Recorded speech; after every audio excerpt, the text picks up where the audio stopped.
Leela adjusted the strap of her worn-out apron as she hurriedly flipped the last pancake onto a plate. The smell of butter and syrup filled the tiny kitchen, but her mind was elsewhere.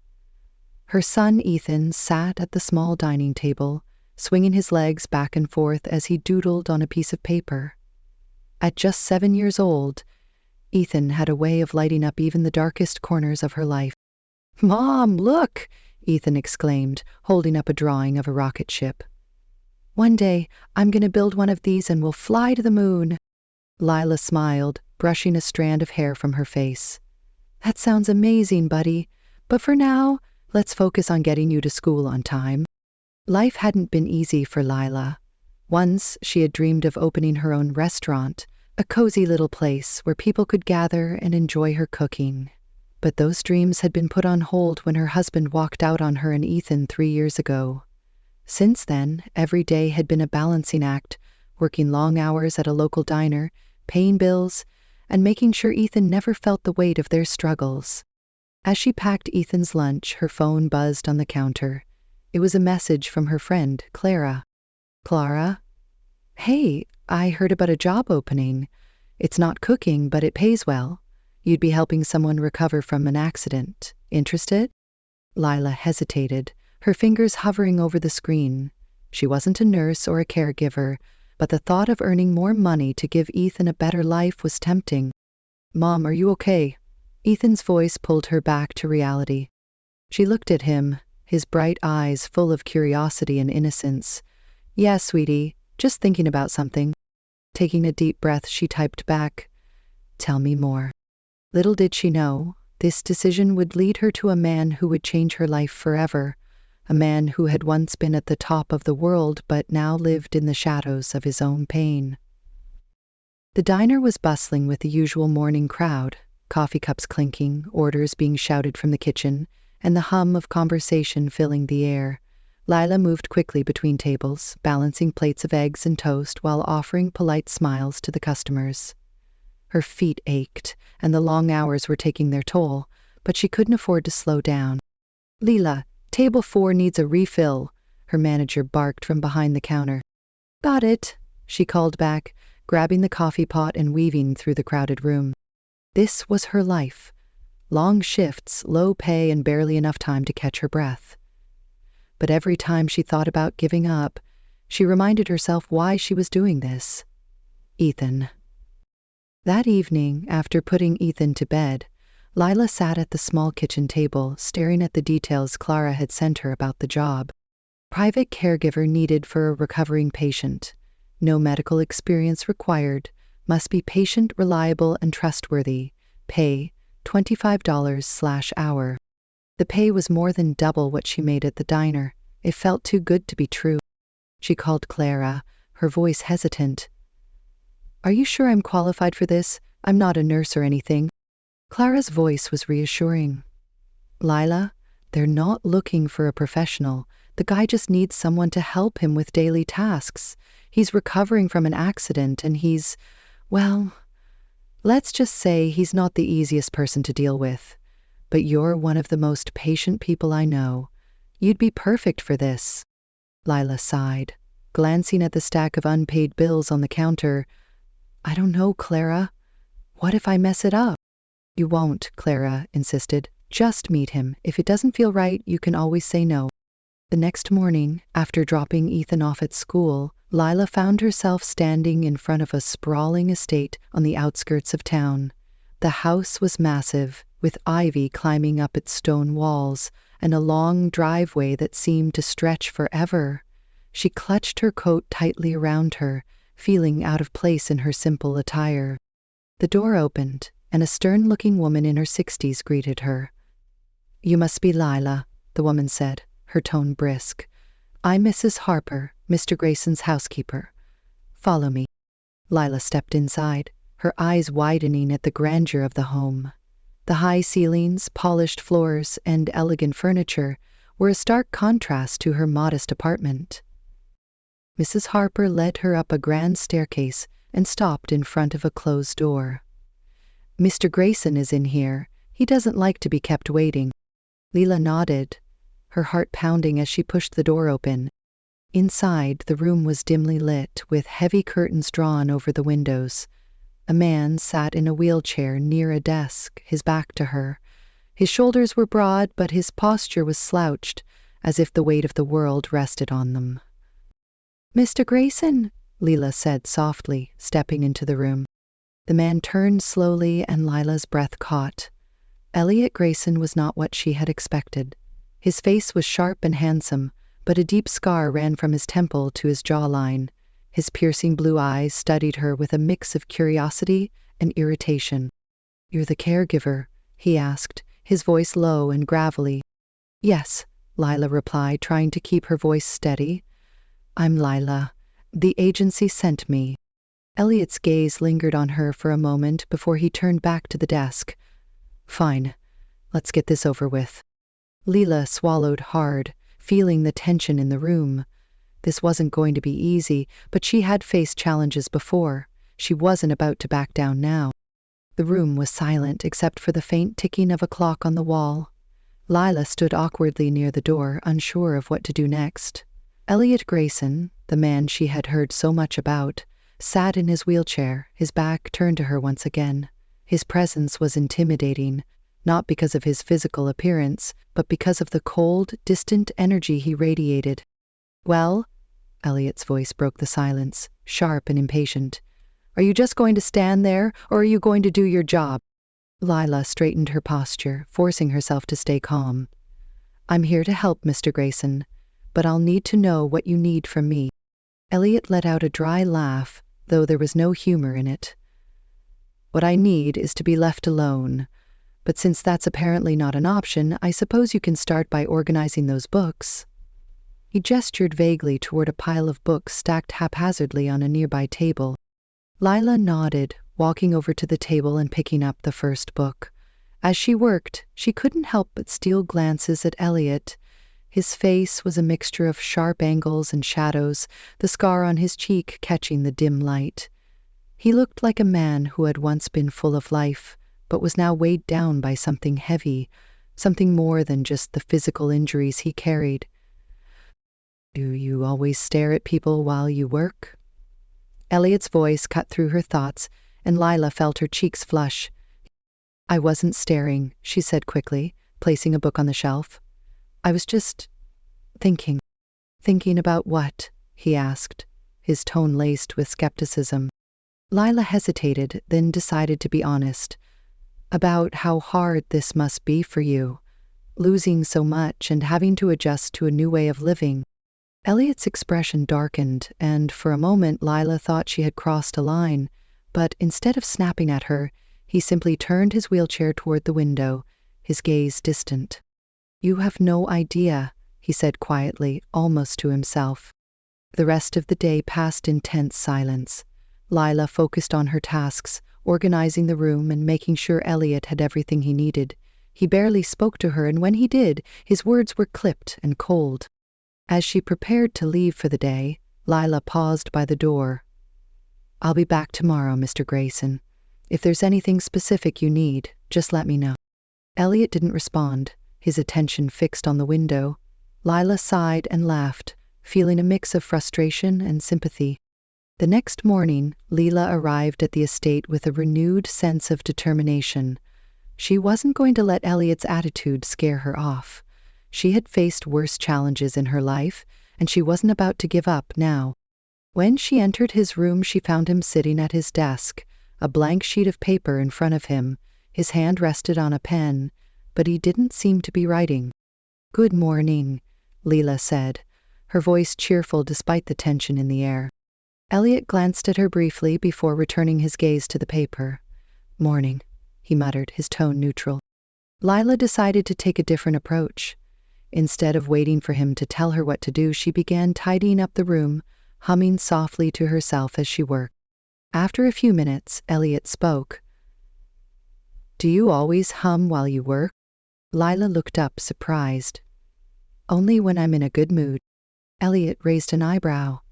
"And what exactly puts you in a good mood?" Lila smiled. "Knowing that I'm doing something meaningful. Helping people, even in small ways, makes me happy." Elliot didn't respond, but Lila noticed a flicker of something in his expression. Curiosity, perhaps, or maybe even a hint of admiration. As the days went on, Lila began to notice small changes in Elliot. He was still guarded and distant, but there were moments when his cold exterior seemed to crack. He would ask her questions about her life, though his tone remained detached. "Where did you take this job?" he asked one afternoon, as she adjusted the cushions on his wheelchair. Lila paused, considering her answer. "Because I needed the money," she admitted. "But also because I wanted to do something that mattered. My son, Ethan, is my whole world, and I want to give him a better life. This job is a step toward that." Elliot's gaze softened slightly at the mention of Ethan. "Your son, how old is he?" 7, Lila replied, a smile tugging at her lips. "He's smart, curious, and full of energy. He keeps me on my toes." For the first time, Elliot's lips curved into a faint smile.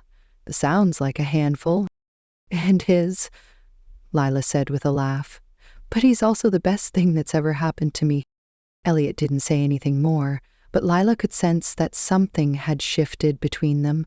The walls he had built around himself were still there, but they didn't seem as impenetrable as before. It was a chilly morning when Lila found herself in a predicament. The babysitter she had arranged for Ethan had canceled at the last minute, leaving her with no choice but to bring him along to the Grayson estate. She hesitated, unsure of how Elliot would react to having a child in his home. But with no other options, she bundled Ethan up in his coat and scarf and headed out. "Now, Ethan," she said as they walked up the long driveway. "Mr. Grayson is, well, he's not like most people. He's been through a lot, so I need you to be on your best behavior, okay?" Ethan nodded enthusiastically, his eyes wide as he took in the massive house. "Wow, Mom, this place looks like a castle." Lila smiled nervously, hoping Ethan's excitement wouldn't overwhelm Elliot. When Mrs. Harper opened the door, her sharp gaze immediately fell on Ethan. "Who's this?" she asked, her tone disapproving. "This is my son, Ethan," Lila explained quickly. "I couldn't find a sitter today, but I promise he'll stay out of the way." Mrs. Harper pursed her lips, but stepped aside to let them in. "Mr. Grayson doesn't usually like visitors," she warned. Lila nodded, taking Ethan's hand as they made their way upstairs. Elliot was sitting by the window when Lila entered the room. He turned his head slightly, his eyes narrowing as he noticed the small figure peeking out from behind her. "Who's that?" he asked, his voice low and cautious. "This is my son, Ethan," Lila said, her tone apologetic. "I'm so sorry for bringing him here, but I didn't have anyone to watch him today. He'll stay quiet, I promise." Ethan, however, had other plans. He stepped out from behind his mother and looked up at Elliot with wide, curious eyes. "Hi, Mr. Grayson. My mom says you're a writer. That's so cool." Elliot blinked, clearly taken aback by the boy's boldness. "I used to be," he said after a moment. "What kind of books did you write?" Ethan asked, his excitement undeterred. "Ethan," Lila said quickly, placing a hand on his shoulder. "Remember what we talked about? Let's not bother Mr. Grayson." But to her surprise, Elliot didn't seem annoyed. Instead, he leaned back in his wheelchair, studying Ethan with a mix of curiosity and amusement. "I wrote stories about adventure," he said finally, "about people who faced impossible odds and found a way to overcome them." Ethan's eyes lit up. "That sounds awesome. Do you have any of your books here? Can I read one?" Elliot's lips twitched, almost forming a smile. "Maybe later," he said. As the day went on, Ethan's presence seemed to bring a new energy to the house. His laughter echoed through the halls as he explored the library and asked Elliot endless questions about writing. Lila watched in amazement as Elliot, who had always been so cold and distant, actually engaged with her son. At one point, Ethan found a stack of blank paper and a set of colored pencils in the library.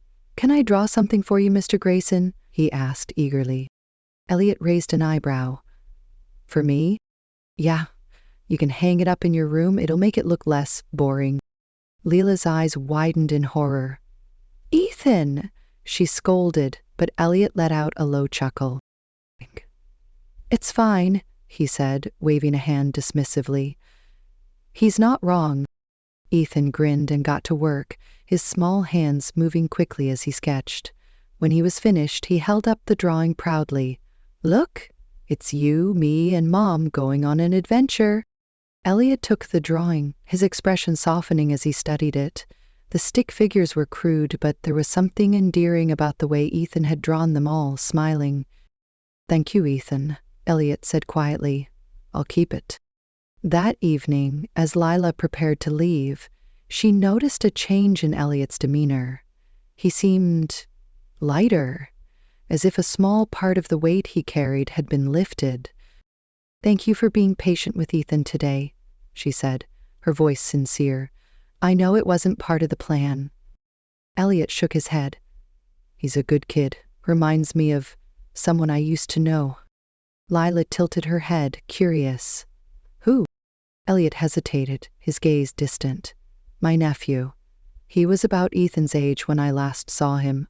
Full of energy, always asking questions. He used to call me Uncle L. What happened? Layla asked gently. Elliot's jaw tightened, and for a moment she thought he wouldn't answer, but then he sighed. After the accident, I pushed everyone away. My family, my friends, even him. I didn't want them to see me like this. Lila's heart ached for him. I'm sure they'd still want to be there for you, Elliot. Sometimes the people we love just want to help, even if we don't think we deserve it. Elliot didn't respond, but the look in his eyes told her that her words had struck a chord. Over the next few days, Ethan continued to accompany Lila to the estate. Each time he brought a new burst of life into the house, and Elliot seemed to grow more comfortable with his presence.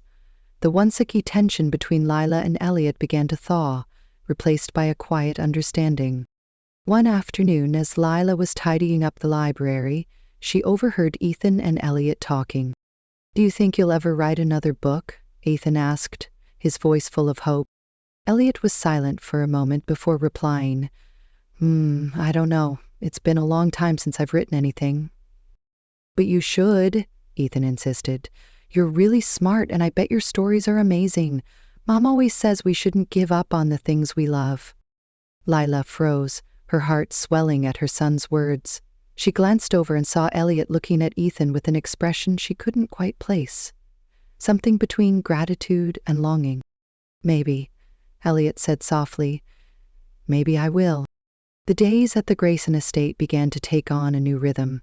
What had once been a cold, silent house now felt alive with the sound of Ethan's laughter and the quiet conversations that had started to blossom between Lila and Elliot. The walls Elliot had built around himself were still there, but they were no longer impenetrable. One afternoon, as Lila was helping Elliot adjust the cushions on his wheelchair, he broke the silence with a question that caught her off guard. Well, do you keep doing this? He asked, his voice low but steady. Lila paused, her hands stilling for a moment. Doing what? Coming here, putting up with me. You could have walked away the first day, but you didn't. Why? Lila straightened, meeting his gaze. Because I see someone who's hurting Elliot, and I know what that feels like. I've been there. Elliot's eyes narrowed slightly, as if trying to read her. What do you mean? Lila hesitated, but then she took a deep breath. When my husband left, I felt like my whole world had fallen apart. I had to figure out how to keep going, not just for me, but for Ethan. There were days when I didn't think I could do it, but I didn't have a choice. I had to keep moving forward. Elliot was silent, his expression unreadable. Lila continued, her voice soft but firm. I don't know everything you've been through, but I do know that you don't have to go through it alone. Sometimes, letting someone in can make all the difference.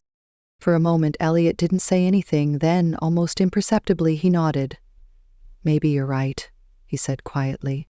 The next day, Leela arrived at the estate to find Elliot in the library, surrounded by stacks of papers and books.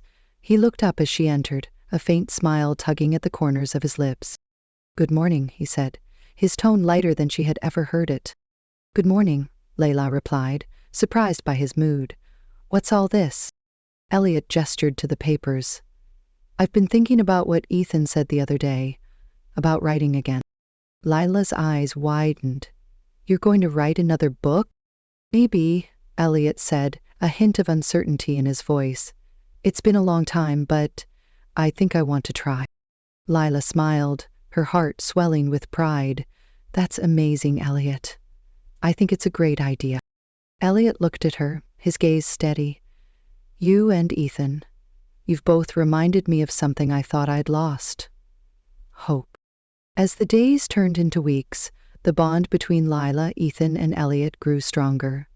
Elliot began to open up more, sharing stories about his past and the accident that had changed his life. One evening, as they sat in the library, Elliot told Lila about the night of the accident. "I was driving home from an awards ceremony," he said, his voice heavy with emotion. "I'd just won a major literary prize. I should have been on top of the world, but I was distracted. I wasn't paying attention, and the next thing I knew, I woke up in a hospital bed." Lila listened intently, her heart aching for him. "It wasn't your fault, Elliot," she said gently. "Maybe not," he replied, his gaze distant. "But it doesn't change the fact that I lost everything that night. My career, my independence, my wife." Lila's breath caught. "Your wife?" Elliot nodded, his jaw tightening. "She was in the car with me. She didn't make it." Lila reached out, placing a hand on his. "I'm so sorry, Elliot. I can't imagine how hard that must have been." Elliot looked down at their hands, his voice barely above a whisper. "I've spent the last 3 years blaming myself, pushing everyone away because I didn't think I deserved their forgiveness. But now, I'm starting to wonder if maybe it's time to stop running." One afternoon, Elliot surprised Lila and Ethan with an invitation. "There's a place I'd like to take you both," he said, his tone hesitant but hopeful. "Where?" Lila asked, curious. "It's a park just outside the city," Elliot explained. "I used to go there when I needed inspiration for my writing. I haven't been back since the accident, but I think I'm ready." Lila smiled, touched by his vulnerability. "We'd love to go." The next day, they set off for the park. The air was crisp, and the trees were beginning to shed their leaves, painting the ground in shades of red and gold. Ethan ran ahead, his laughter echoing through the quiet paths. Elliot watched him with a soft smile. "He reminds me of myself when I was his age," he said. Lila glanced at him, surprised. "You were like Ethan?" Elliot chuckled. "Believe it or not, I was. Always curious, always asking questions. My parents used to say I had a wild imagination." Lila laughed. "Well, it seems like that imagination served you well." Elliot's smile faded slightly, and he looked down at his hands. "I used to think so, but after the accident, I stopped believing in my own stories. I stopped believing in myself." Lila placed a hand on his arm. "You're still that person, Elliot. The accident didn't take that away from you, it just put it on pause." Elliot looked at her, his eyes filled with a mix of gratitude and something deeper, something unspoken. As they sat on a bench, watching Ethan play in the distance, Elliot turned to Lila. "You've changed my life, you know," he said quietly. Lila's heart skipped a beat. "I haven't done anything special," she said, her voice soft. "You have," Elliot insisted. "You and Ethan. You've reminded me that there's still good in the world, that there's still something worth fighting for." Lila felt a lump rise in her throat. "You've changed too, Elliot. You're not the same man I met that first day. You're stronger than you think." For a moment they sat in silence, the weight of their words hanging in the air. Then, slowly, Elliot reached out and took her hand. "Thank you," he said, his voice filled with sincerity. Lila squeezed his hand, a small smile playing on her lips. "You're welcome." The weeks that followed were filled with progress and hope. Elliot had started writing again, his desk now cluttered with pages of notes and drafts. Lila and Ethan continued to visit the estate daily, their presence bringing warmth and life to a house that had once felt so empty. But as things seemed to be improving, an unexpected challenge arose. One afternoon, as Lila was helping Mrs. Harper in the kitchen, she overheard a phone conversation that made her stomach drop. "Yes, Mr. Grayson's brother called earlier," Mrs. Harper said, her voice low but firm. "He's insisting on taking over Elliot's care. Says it's time for him to move back with the family." Lila froze, her heart pounding. She hadn't realized how much she had come to care for Elliot, not just as an employer, but as a friend. The thought of him being uprooted from the progress he had made was unbearable. When Mrs. Harper hung up, Lila approached her cautiously. "What's going on?" she asked. Mrs. Harper sighed, her expression grim. "Elliot's brother Charles has been pressuring him to leave the estate and move in with the family. He thinks Elliot can't take care of himself here, even with help." Layla frowned. "But Elliot's doing so well. He's writing again, he's opening up. Doesn't his brother see that?" "Charles has always been controlling," Mrs. Harper said with a shake of her head. "He means well, but he doesn't understand what Elliot needs." Lila felt a surge of determination. She wasn't going to let Elliot lose everything he had worked so hard to rebuild. That evening, Lila found Elliot in the library, staring at a blank page. He looked up as she entered, his expression weary. "Elliot," she began carefully, "Mrs. Harper told me about your brother." Elliot's jaw tightened, and he looked away. "Of course she did. Is it true? Is he trying to make you leave?" Elliot sighed, running a hand through his hair. "Charles thinks he's helping. He's always been the one to take charge, especially after the accident. But I don't want to leave, Lila. This is my home. It's where I feel safe." "Then don't let him make that decision for you," Lila said firmly. "You've come so far, Elliot. You're writing again. You're reconnecting with the world. Don't let anyone take that away from you." Elliot looked at her, his eyes filled with doubt. "What if he's right? What if I can't do this on my own?" "You're not on your own," Lila said, her voice steady. "You have me. You have Ethan. And you have yourself. You're stronger than you think, Elliot." For a long moment, Elliot didn't say anything. Then, slowly, he nodded. "You're right," he said quietly. "I can't let him control my life anymore." The next day, Charles arrived at the estate, his presence as commanding as Lila had imagined. He was tall and impeccably dressed, his sharp features giving him an air of authority. "Elliot," Charles said as he entered the library, his tone brisk, "we need to talk." Elliot sat in his wheelchair, his posture tense but resolute. "I know why you're here, Charles, and the answer is no." Charles raised an eyebrow. "No? Elliot, you can't stay here forever. You need proper care, and the family is willing to provide it." "I have proper care," Elliot said firmly. "Lila has been helping me, and I've made more progress in the past few months than I have in years. I'm not leaving." Charles glanced at Lila, his expression skeptical. "With all due respect, Elliot, you need more than a part-time caregiver. You need a full support system." "I have a support system," Elliot said, his voice steady. "And I'm not going to let you take that away from me." For a moment, Charles looked as though he might argue further.